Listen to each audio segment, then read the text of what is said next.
somewhere between 35 to 45% of commercial sales purchases in China are done through live shopping. In the US, it's a fraction of that. It's not this Hollywood, old school, polished, one-to-many approach. What we're seeing now is the community engine at its finest. You know how many 15 to 30-second shorts you're gonna have to watch of someone to consume an hour of their content? You can't catch up to that with short form. I did it during the pandemic on gaming. I would just be doing my thing, but I'm just like listening to them like it's a homie in the room talking. It feels like the traditional slow model of media. It's not dead, but it's slowly getting market share taken from it, and the Gen Zs are going to drive this next wave of where money goes, and they've already proven that live streaming is the place they want. Without a doubt. Why can a 22-year-old in the bedroom like Kai Cenat get more live viewers than a primetime cable news network?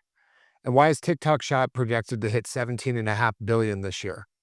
Because the new celebrity isn't a one-way broadcast. The new celebrity is a community architect. And so we're going to be talking about the most important thing, which is the community engine. Yep. And, live streaming is the ultimate masterclass in this. So yeah, let's dive in. Yeah, and you know what's even better? The timeliness of this, depending on when it comes out, a week, 2 weeks, 3 weeks, it doesn't even matter at this point. I read somewhere between 35 to 45% of commercial sales purchases in China are done through live shopping. Right. In the US, it's a fraction of that. It's estimated to be something like 5%. But the direction is clearly paved, and the fact that TikTok Shop's doing what it's doing, Whatnot is doing what it's doing. Twitch literally just announced that they now have a partnership with Amazon. I believe TikTok do as well, where you can have affiliates, Amazon affiliates, where they literally put their exact link into their live stream and boom, straight to purchase. It's so slept on right now, but you have a few, like you just mentioned, the Kai Cenats of the world, the iShowSpeeds of the world. There are these live streamers out there that are absolutely dominating right now. And in a lot of instances, those guys aren't even tapping into things like live shopping at the moment. So the timing couldn't be better for the conversation. We're experiencing it with brands asking us, saying, can we get on TikTok Shop? If you aren't already, you should. But it's just a really exciting and interesting conversation right now. Yeah, I mean, you were telling the story, you've told it multiple times now, but, Mr. Beast was watching at a live event, they're putting people on the Jumbotron. Yes. And the traditional celebrity, and all the way through to the, getting applause, but the live streamers in the place erupt. And, it is because, it's not this Hollywood, old school, polished, one-to-many approach. It is very much, they're building a community. This live stream, really with gaming, it began, but what we're seeing now is the community engine at its finest, being built by people that it's not this polished one-way communication. It is an all-encompassing, you're here with me raw. Yeah. What's that guy's name? Remember that fitness guy, the big white guy with the long hair that did those, that like blew up on YouTube? Oh, with the Christian vibe about Yeah, and he was in his car, he's working out, he's Yeah. making, and he was going like putting, it wasn't live, but it was. Oh, you're thinking of Sam Sulek. Yes. Yes. Yeah. Yeah. It's like when it was at an age when we had a ton of in-your-face short form content, and then he just dropped a YouTube channel and started putting like 4-hour unedited clips on YouTube every day. I mean, it still is the definition of just raw authenticity. Yeah. And the audience aren't just being, or at least don't feel like they're just being talked to. They feel like they're a part of the conversation. And then the live component just takes that to a whole new level, where the audience are literally a part of it, because they're now dictating and sharing ideas in real time to these live streamers of what they should do, how they should react, where they should go, what they should say. And so that control, or that at least involvement, and it's, no wonder you go to a live event and they put, to share that example with everyone watching this, Mr. Beast and Hormozy were talking about a live sporting event that one of them was at. And on the Jumbotron, they would put, a TikToker, and the crowd would be cheering. They would put a traditional celebrity, a TV star, whatever. The crowd would, of course, be cheering. But then they go to the YouTubers, the long forms, the people that have spent real time, to your point, Sam Sulek, 4-hour-long videos, even hour-long videos. You know how many 15 to 30-second shorts you're going to have to watch of someone to consume an hour of their content? But they're putting out those hour pieces of content over and over and over. Like you can't catch up to that with short form. So you feel like you know these people so much more. And so, of course, the crowd are erupting even louder when it's the YouTubers, but then comes the live streamers. And kids, not just kids, but adults as well, they're watching these live streamers for like hours and hours and hours. And you're right, I did it during the pandemic on gaming. I was watching Ninja and I was watching Nick Merckx, and dude, I'd have them on in the background for like 5 hours. I would just be doing my thing, but I'm just like listening to them like it's a homie in the room talking. So you feel like you know them because you're learning so much about them in real time. No shit, when commerce comes along and they say, oh, you should, I mean, I did it. I bought my Xbox controller because Nick Merckx said this was the best one. I'm like, oh, Nick knows. My homie Nick, never met the dude, but you develop that connection. Yeah.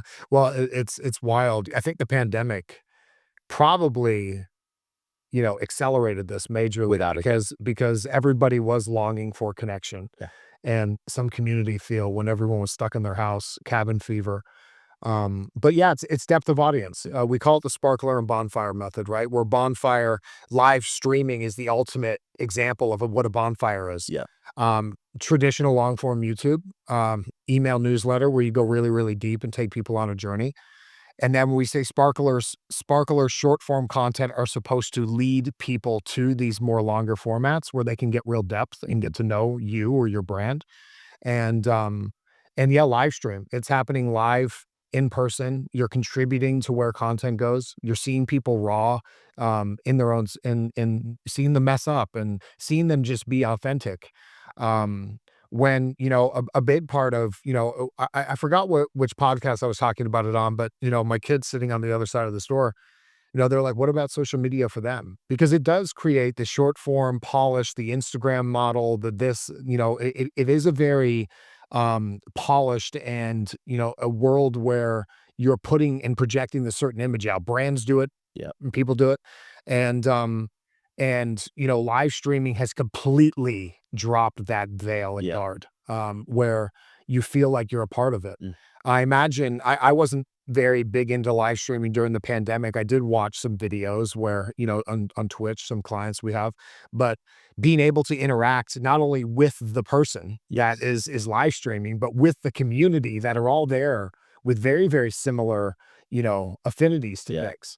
It's game changing. And you said it perfectly in terms of the community aspect, because that really is, I wouldn't it's dangerous to say that's the largest part of it, but it's a huge part of it, that's for sure, because these communities take on a life of their own. They self-moderate, right? Like we've seen it in really like diehard Facebook groups, and you'll speak to a brand or a client that has a large Facebook group and it's like, yeah, wow, it must cost you a fortune having moderators and all this stuff looking after it. It's like, no, the community just moderates itself. Mhm. We don't allow people in that don't mirror these values and these beliefs that we share, and we hold that tightly and dearly, and the community rises up and controls it.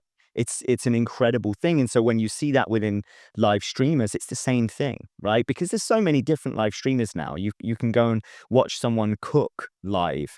So you're not going to get, well, you're going to get a certain type of audience there, and they're going to be sharing ideas and things like that. And again, it's going to self-moderate. Same thing with gaming, same thing with, whatever industry.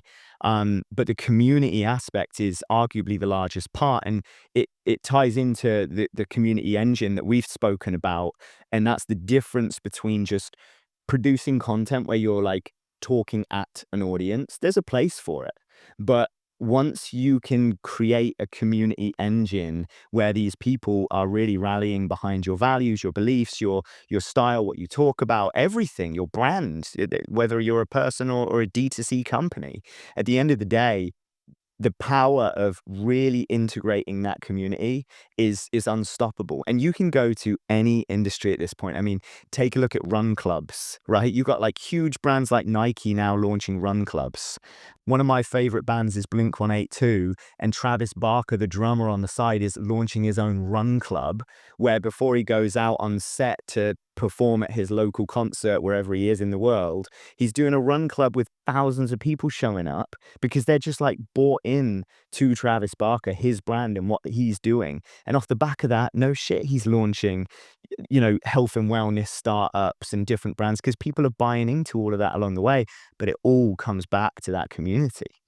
Well, you have force filtering. Mhm. You said a cooking channel, right? Like the bottom layer is that you have a run club. It's a very specific community around people that really have an affinity or a like for something, Mhm. one. And then you have the proximity piece of it with live streaming or with, I mean, crypto seeing it with Bonk and a whole bunch of stuff, and where people are launching coins that have a streaming component to it, which is completely, it's not caught on yet completely, but it's popular. And you have the second layer, which is the proximity to now these people. So, like you said, the one to many, it feels impersonal. And yeah, like we were saying before, or at least I mentioned as probably the catalyst here, is that when you have this event where you're forced to like not be able to have real community, you're searching for it digitally. And yeah, I'd want to connect with people that are all into the same thing I had, and it doesn't seem there wasn't an overabundance of communities you could buy into, or there was to buy into, but not just to be a part of like streamers. You can go on Twitch and find, or many other platforms, and find somebody that resonates with exactly what you have, a like for a hobby, and yeah, it's powerful. Dude, I think you also said something major there around event because, and maybe the pandemic was a huge catalyst for this because at the end of the day, it's an event. You are showing up to a digital CES or a digital live cooking event. Like it's an event, and but it's all digital. It doesn't matter where you live anymore. You could be in a completely different country, but you can join this event that you might have longed. And guess what? It doesn't even cost anything. Right? Like, it's pretty crazy. It's literally breaking down all of the barriers and the hurdles and the hoops that people would have to jump through to become a part of something. Exclusive membership clubs that you used to have to live near a Soho house and pay X amount of money every month to be a part of. And sure, those still exist and there's absolutely a place for it. There's also online digital versions of that. But guess what? There's also live streaming where you can just log on to Twitch and go and be a part of the community for next to nothing and get the same value, get the same thing out of it. It's huge. Well, YouTubers that do this call to action, or people do it all different types of forum. Comment below on what my next video should be, or comment below what you think, and they try to do this co-creation mechanism, um, but it's happening in real time. You're being able to read comments. I mean, we see it on lives on short form, probably more than I think.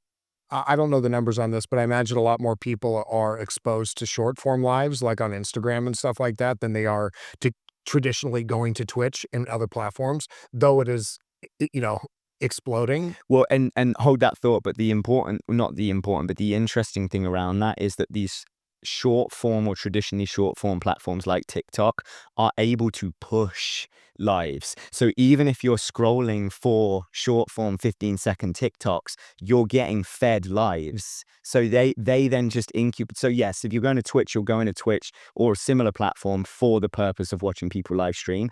You might be just consuming TikTok and just swiping but get fed into the live stream. So they control the Mhm. platform, right? So they can start distributing it as they choose. Yeah, yeah, and then you have presenter or talent reading comments, going in with a format, reading comments, being able to ask live feedback, and the co-creation becomes very prevalent when you're live streaming. And I think people like it's almost choose your own journey. There's a video software, what Lightspeed VT and Brad Lee's company, and they do training where you can choose your own paths. And he blew up pushing that for corporate, reasons and some different use cases. But, with live streaming, I haven't stuck around for a 24-hour Kai Cenat live stream. But when you have hundreds of thousands of people on a stream and, they're all interacting with each other, Kai is interacting with them, guests coming on, questions being asked, people being able to donate that pop up on the screen or Yeah. contribute in some way, whatever that is, or to a bigger cause. A really big live stream, that happened was the one for the Palisades fire. They did a benefit concert. And you got to see it live there too. So they're using it in very interesting ways, but live streaming. And I guess the next point is like, what does this all mean? Mm. And it feels like the traditional slow model of media, it's not dead, but it's slowly getting market share taken from it. And the Gen Zs are going to, drive this next wave of where money goes. Yeah. And they've already proven that live streaming is the place they want. Without a doubt, and it's only growing. And I mean, this is very pop culture relevant now when you start getting into the weeds of it all. Like I said, of the iShowSpeeds and the Kai Cenats and the Aiden Rosses, but now Kai's record actually just got broke by one of the FaZe Clan boys, and that's quite interesting because we talked about gaming earlier being an initial catalyst to this. Not to get into the depths of FaZe, and I could go at nauseum of like the story of the OGs in FaZe and now the new kids on the block.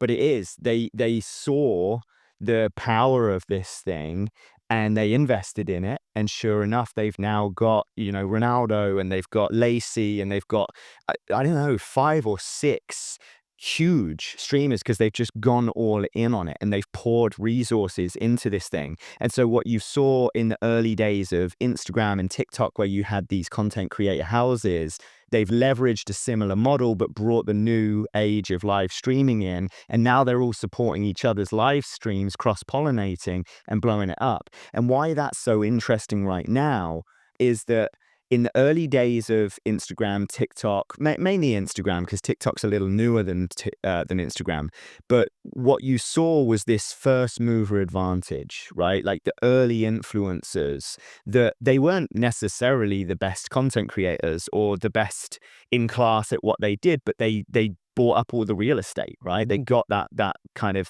following early, and now is that opportunity in this environment. But it's really interesting watching people navigate it, not just from the creator side, but from the brand side, right? Because on Instagram, you now have huge brands on Instagram. People follow brands for entertainment on there at this point. Mhm. But live streaming, you're not seeing that just yet. You're starting to. Elf, famously in the beauty space, is one of the first in the beauty environment to start embracing it. Mary Ruth Organics have really embraced TikTok Lives. So you're starting to see it with these different brands, but it's so early and it's exciting because on the creator side, there's also the question mark around the revenue. There are creators that are making more money just off the attention, not selling anything, just off the attention, the eyeballs, the YouTube AdSense, the platform ads that are running on these different platforms anyway. So then the question mark comes in, do they even want to launch brands? Do they even want to do partnerships? And the partnerships that you are seeing, this goes into a whole different territory of like, but it's taken up a lot by like the stake gambling websites of the world, and the DraftKings, the biggest sports app on the planet on Apple's store is DraftKings. Mhm. It's not ESPN. It's not, Yeah. and so but it's money, right? There's so much money coming in. So that's a whole different conversation.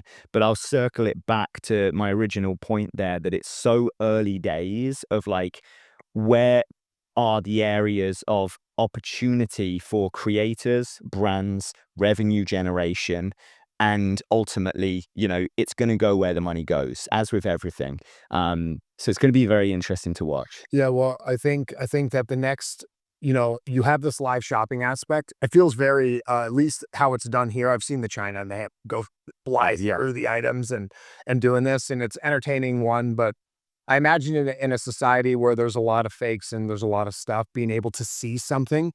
Nordstrom does a good job of this. I think on every single one of their items of clothing, at least in the men's, they actually have a video on the scrolling gallery where you can actually they hold it up and you can see it and they talk to the fabric. Um, but I think it's what we call conversion coherence because it's in Gary Vee talked about it how the jab jab jab jab jab and then hook, but it's hard to stop and sell, and we're seeing this in YouTube. You have in podcasts, you see it everywhere, right? You got to do your ad reads.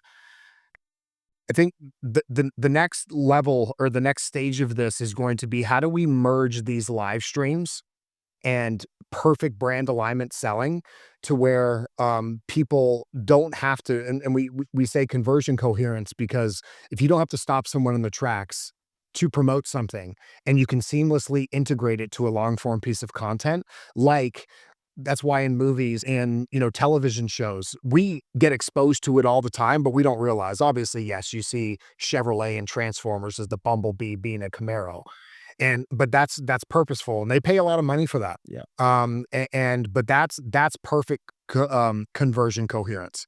It is really well thought through brand integration, and when live stream merges with that, and they figure out not they, but talents start to do that a lot more, not just take money from anybody. They're launching their own brands. They're doing stuff that's authentic to them, and it's woven in as part of the show. It's Yeah. woven in as part of the. I don't want to say act, but it's a part. It's a Yeah. part of their. I mean, in Content. some instances, it can even facilitate. Yeah. I mean, this is slightly different, but that was the whole Red Bull model, right? They facilitate all of these incredible action sports and events and all the rest of it. So they're just seamlessly woven in. Mm-hmm. You're not going there thinking, oh, there's a Red Bull banner. Yeah. It's like, no, it's Red Bull BC1. Yeah, that's the event. It's the biggest breakdancing event in the world. Mm-hmm. And they facilitate it. They fly the athletes in. So yeah, 100%. I think that's awesome. I also wanted to circle back. You mentioned earlier about the sparkler and the bonfire. And I love that framework for a ton of different reasons because it also translates so broadly where you can look at your sparklers as these like viral moments or like big hits that can then lead in.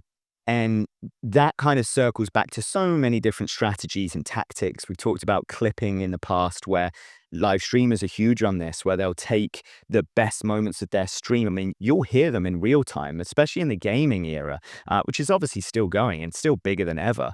But you'll often hear them hit like a trick shot or whatever. And it's like, hey, clip that chat. Well, and they're doing that purposefully because the main show and where they're building authority is the long form piece. Yeah. And so you just see this one teased hook or a teased clip with a great hook. And you are going to want to be a part of the stream. You're going to want to see what happened before that, what happened after.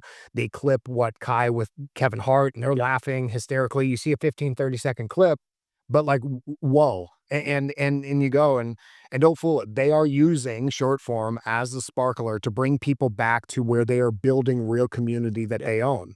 And these are these live stream platforms. Yeah, I love it. It's the sparkler bonfire framework working with the community engine, right? It's driving into the bonfire, the main platform, the main ecosystem where they develop their community engine. And then it's just a flywheel at that point. Because to the point earlier as well, in regards to like, they are going to figure it out. The they is the talent. It's always going to be led by the creators. And that's the coolest thing in this space because the old ways of doing things, it was gatekept. To this day, it still is in the TV and the film industry. But guess what? Social isn't. Well, talk about gatekeeping. When we were just talking about this, when you said Ronaldo, because I didn't know that, right? Not Cristiano, by the way. Yeah, they have a young streamer. Though Cristiano Ronaldo, which is probably where you're going with this, has also now embraced. But it's interesting because there's a reason why Mr. Beast doesn't put out that many videos. They are very, very hard to make. Yeah. They're expensive. He has a gigantic team. Even shooting vlog type YouTube content that has to be then cut and you're speeding it up and you're having to frame and reframe and bring people back in and tease endings. There's a science to it. Live streaming is the lowest barrier to entry content format. and you flip a camera on. Now, obviously, you have to be engaging, and there's all of these things just in general to keep an audience and to keep people engaged. But if the rise of live streaming has given the opportunity to these people, like, well, I'll use the Cristiano Ronaldo because that's where my head was going. He could just flip on a camera and hang out around the house for an hour, and probably, if not millions of people jump on. But he's like, this was easy. Dude. I could have a couple different cameras. I could have somebody moderating it. It's a him and him talent, one person running it. And it's not like him sitting down, because if we were to put a content strategy, traditional method with social media around for somebody like him, which we've done plenty of those, it would take a team. It would take production, pre-production. It would take content ideation. Then it would take amazing post-production, and then a distribution plan of these things where they can turn this on. There's a reason Sam Cenat, is that his name? Sam Sulek. Yeah. Sam Sulek was just like, I'm just going to upload it raw, Mhm. and it's going to go. And people, it was such a jolt to the system because people were doing that. Yeah. That he got a very large audience based on it, but it was super simple for him to shoot. Didn't matter if he dropped the camera. It was part of the thing. Yeah. It looked. My bad. Yeah, because like in any, edited format of video, it is polished. Yeah. And, not having these things be edited, being able to flick a camera on and go live, and have a format, obviously, practice makes perfect with getting reps in and keeping engagement. But it's a different world. You know what's really interesting? This we should probably save to deep dive in on another pod, but I was thinking about it a lot because AI is obviously such a huge thing and is going to continue to be. The world is never going to be the same again. Like, we might as well just embrace it. It's the new internet, right? Mhm. It's not going back. You're not putting that back in the box. It's a new world now. How far, what happens, we'll wait and see. But it's a new world. With that said, AI content is getting better and better, and people can't tell the difference, at least not now. Maybe that will change, I don't know, but I think it's going to go even more so that people can't detect it. And so what are you going to crave when you no longer know if the polished content is real or not?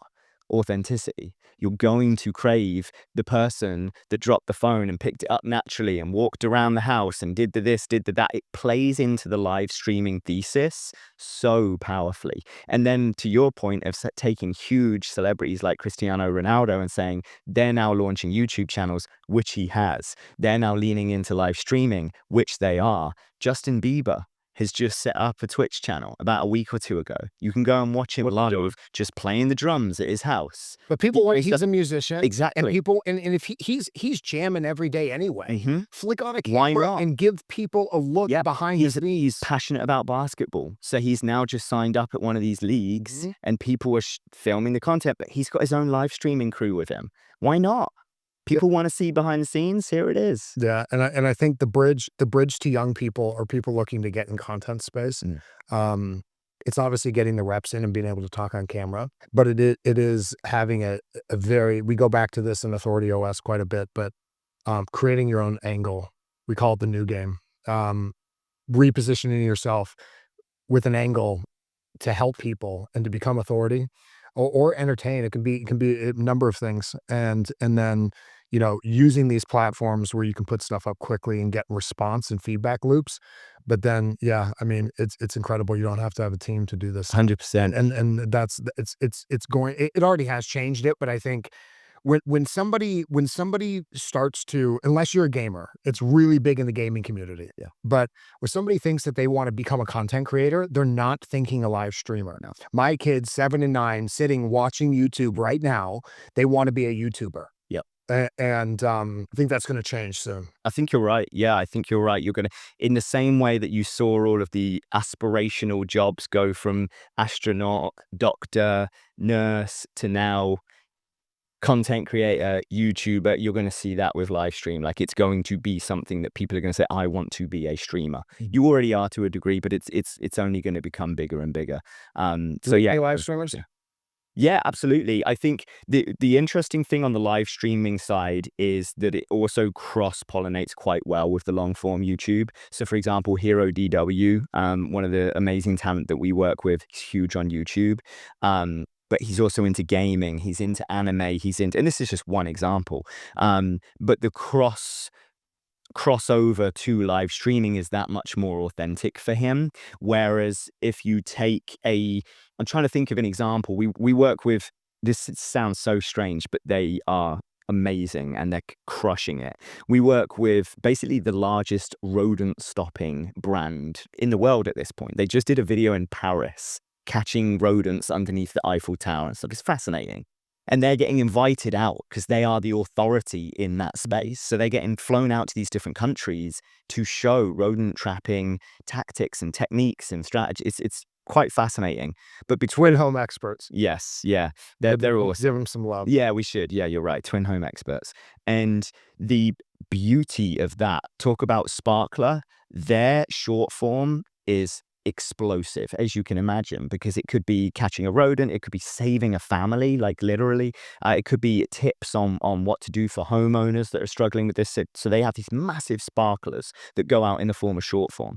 Then they leverage that through long form, weekly uploads, very consistent. It's educational, it's also entertainment, but it's positioning them as the authority in their space. So it doesn't even matter, like one video might get 600,000 views, the other one might get 40,000 views. And you know, the reason they came to us is because they had a rodent trapping system that they created, which is the best, and they weren't getting traction on it. And we did a content audit and deep dive on them, and we're like, who's doing all of this? And so we ended up taking the entire project on, and I'd like to check back in and see how that rodent thing. I don't have it pulled. I know, and it's crushing. Yeah. For obvious reasons. Yeah, but right? but they were the authority. I mean, they've always had a great product. Well, and they That hour is creating that, and they've created a community engine. Yeah. So that it's a community of people that are struggling with rodent issues in their home, or friends, or restaurants, or businesses, etc. So you end up getting bought in. And guess what happens when you save someone's business? You got a fan for life. Mhm. You know how expensive it is when you got real rodent problems, chewing through your wires. You've tried everything. You put out. I'm not trying to make this an ad about them, but the community engine that they're building off of that is immense and very, very powerful. And so, of course, the next conversation here is like, hey, next job that you get and you film a YouTube, let's just have someone follow around with a phone and let's go live. Why not? Show the methodology, show the behind the scenes, the fails, the successes. Like, people are already watching hour-long plus episodes on YouTube. You don't think that they're going to sit and be there with you 4 or 5 hours while you actually, solve someone's huge home issue with rodents? Like, I'll bet they would. Mhm. Yeah, it's powerful. Yeah, yeah. Well, listen, we got through a lot today. Mhm. Is there anything else you want to touch on? Because I think that was pretty killer. It's analyzing all of these different ways, the way people are building authority, the way people are building community, and how to do that. And it's obviously early on for you and I doing this, but it's fun talking about this stuff 100%. and bringing some relevant things like the recent story with Mr. Beast and Hermosi about this stuff. And I look forward to talking more about this. It's awesome. No doubt. The main takeaway from today was always going to be lean into live stream. If you aren't currently, you should be thinking about it, and don't overcomplicate it. Same thing goes for us. Just flick that camera on and just start going live, because it's early real estate right now. Yep, sure is. Cool. Good shit.